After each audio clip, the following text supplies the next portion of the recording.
ઘણા લોકો પ્રશ્ન કરી રહ્યા છે કે એરંડિયું તેલ ઔષધ તરીકે કેવી રીતે વાપરવું.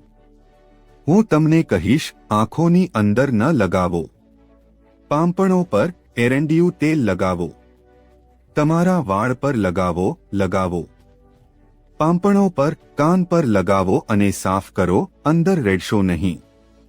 સફાઈ માટે અને નાક માટે પણ લગાવો જેથી તમારી સૂંઘવામાં, શ્વાસ લેવામાં દિવેલની સુગંધ રહે. ઓછામાં ઓછા અડધા કલાક માટે.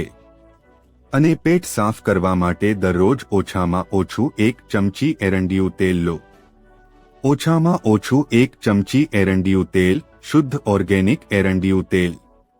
અને એરંડાના તેલમાં દીવો પ્રગટાવો અને દિવસમાં ઓછામાં ઓછી 11 મિનિટ સુધી તેના પર ધ્યાન કેન્દ્રિત કરો.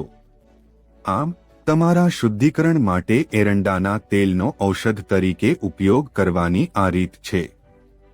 અને જ્યારે તમે સ્નાન કરો, તમે આખા શરીર પર પણ લગાવી શકો છો. જ્યારે તમે સૂઈ જાઓ ત્યારે નાભી પર લગાવો. એરંડિયું તેલ એક ખૂબ જ શક્તિશાળી ઔષધ છે જે તમને નિર્ભય બનાવશે. ભયના તમામ આઘાત દૂર થઈ જશે.